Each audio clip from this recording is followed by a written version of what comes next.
Stretch out the dreams from my mind. Granny's got the scoop, let's unwind. Birds are chirping, singing their tune.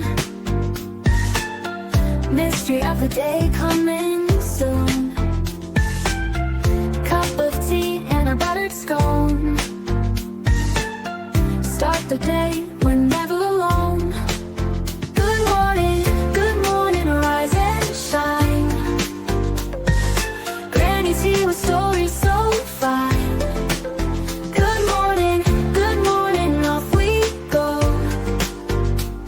To greet the world with a happy glow.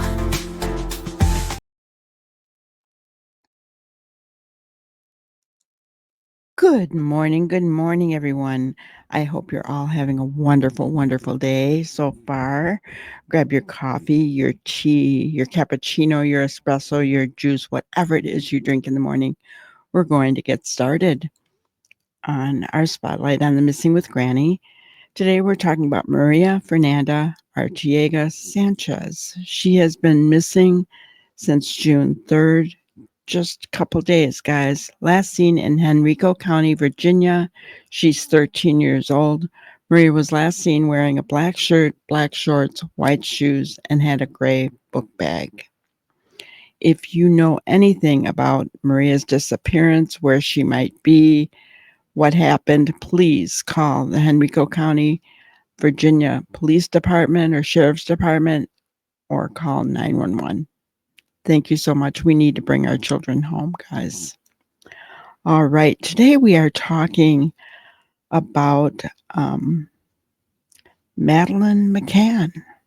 Ironically, after 18 years, guys, we are talking about this precious little girl who went missing 18 years ago. There is a new search that's starting. Look at how precious she is, guys. There's actually a new search that has been launched 18 years after she vanished in Portugal. Police have not disclosed any evidence to explain why they decided to carry out a new search almost 2 decades later. But they were focusing Tuesday on land around a cottage previously used by the only suspect in the girl's disappearance, who is a German man currently jailed in his home country for unrelated R and SA charges.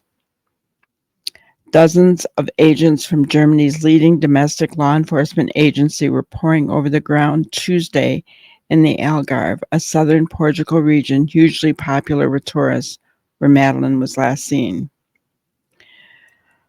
Search teams on Tuesday scoured undergrowth and an abandoned building, with police hoping to find evidence that could implicate the convicted German SA offender in her disappearance.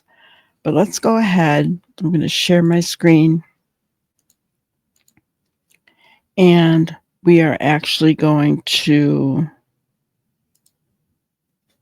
listen. All credit goes to News Nation, Elizabeth Vargas Reports, to see what they had to say about this. And with the new search for Madeline McCann, that 3-year-old girl from Britain who became one of the most infamous cold cases in the world. But news that there is a brand new and massive search underway right now in Portugal, nearly 2 decades after McCann went missing, begs the question, why now? And what could they possibly find? German and Portuguese police are looking for clues in the Algarve, a vast region of southern Portugal, known for its coastline and sandy beaches, but also for its very dense shrubbery and woodlands. It's where McCann disappeared back in 2007. She was vacationing with her family at a resort there. She vanished from her bed in the middle of the night while her parents dined at a nearby restaurant. A new search was prompted by a request from prosecutors in Germany, who are investigating a man they believe killed Madeleine. That man is Christian Bruckner, a 48-year-old German national, right now serving 7 years for the rape of a 72-year-old woman in that same resort town in Portugal. Now, That is Oh, that's horrible. That is horrible. Um, guys, and I remember hearing about this case a while back, right? The fact that the parents were dining in a restaurant uh, while she was taken. Uh, just this whole case, right, was heartbreaking all the way around, right? It was heartbreaking when this happened. And I mean, it hit the news, national news. It hit it was around the world, right? Let's hear more about this. Our person, right?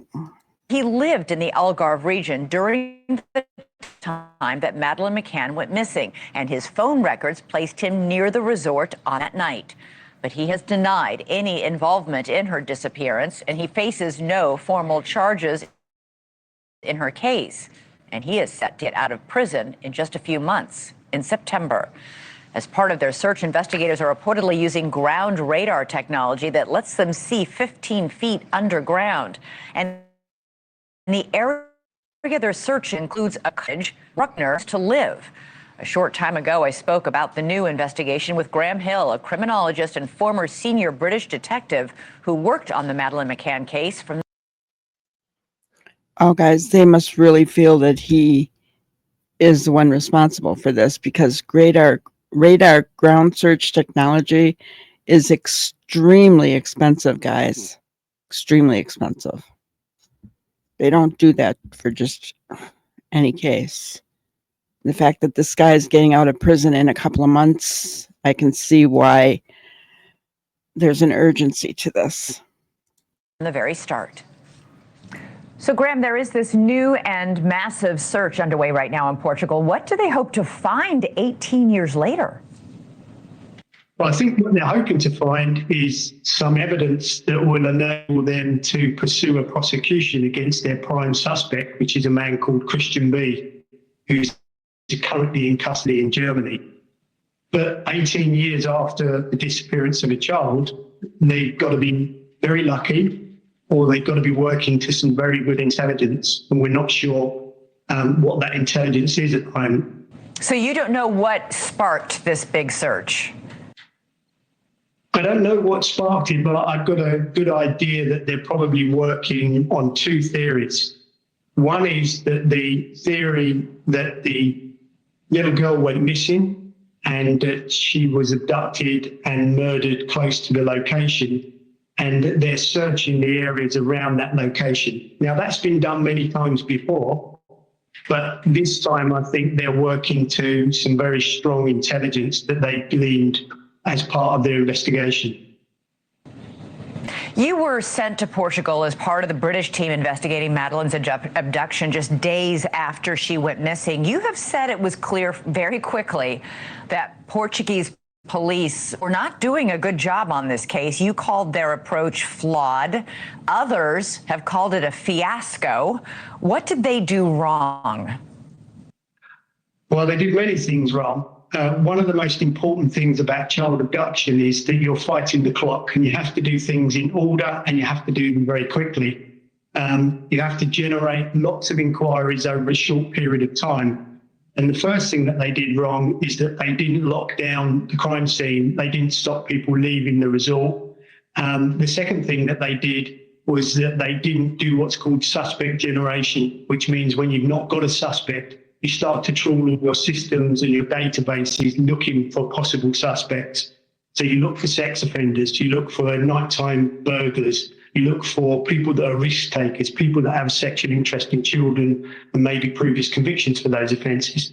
And then you draw up lists, and from those lists you prioritise your suspects. And what we now know, in hindsight, is if they'd done that correctly, Christian B would have been on one of those lists, possibly two, possibly all three of those lists, and would have been a prime suspect. Right. He had a record of child sexual abuse as an adolescent. So I just wanted to stop it there. How many times, guys, have we heard they failed to lock down a crime scene? We have heard it over and over and over and over again, haven't we? Why does this happen in missing children's cases, guys? I don't understand. I will never understand that. Himself in Germany, that would have popped right up in the database. When you arrived in Portugal, you met at that point with Madeleine's parents, and you were brutally honest with them and told them that the chances that she was alive, even back then, were very small.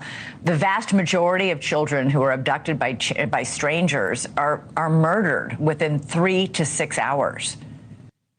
That's correct, yeah. I mean, I'm one of the few people in the world that studied these men that abduct, sexually abuse and murder children. And I've interviewed many of them in different locations around the world.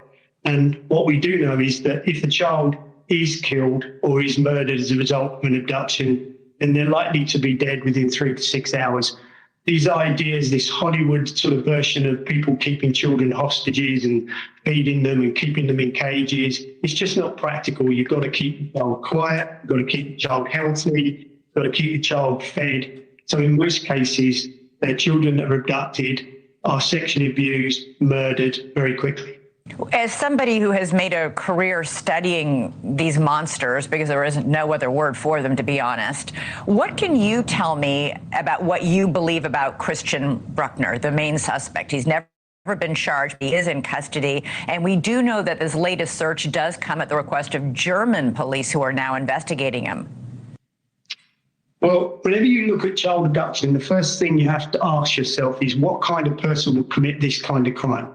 And they are a very rare crime, and it's a very rare group of criminal that will commit these type of offences.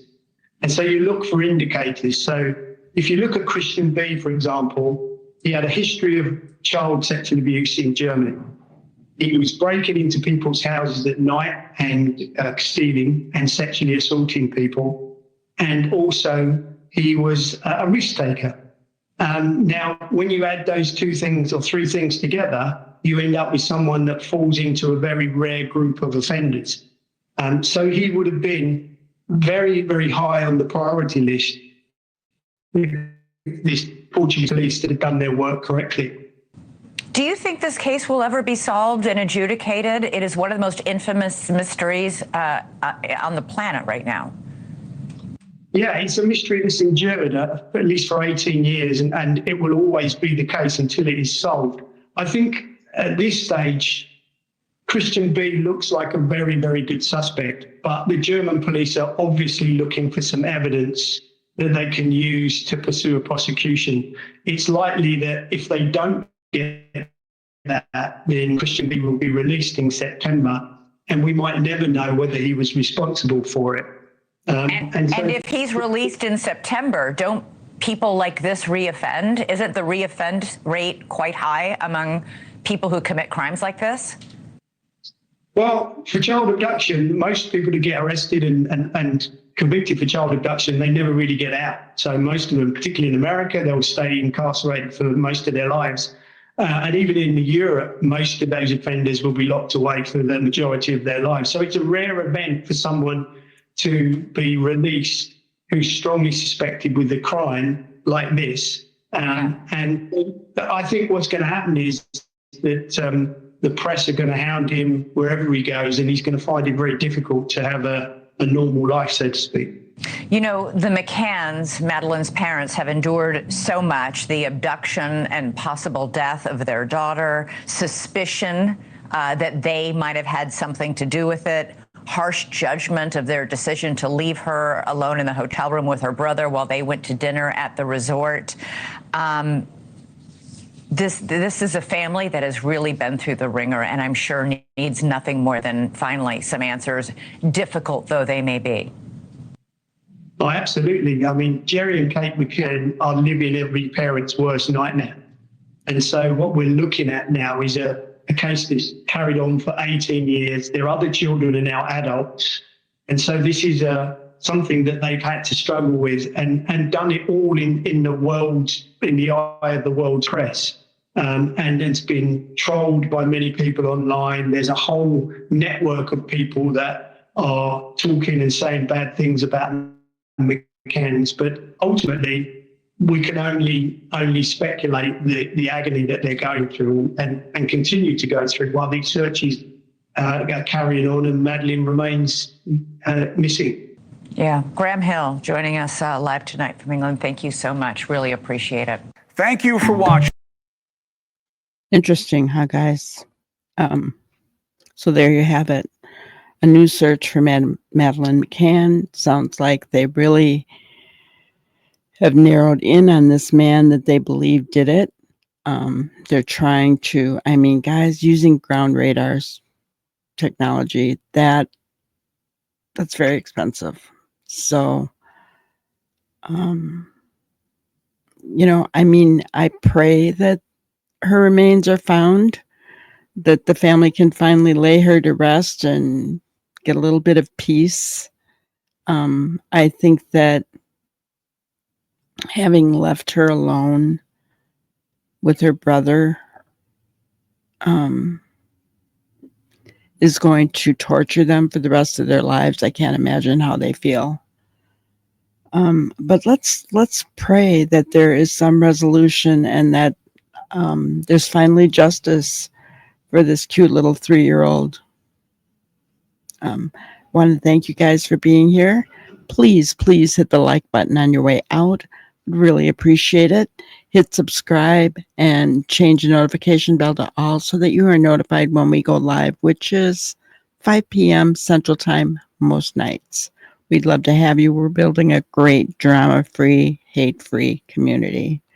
Thanks so much and have a wonderful day.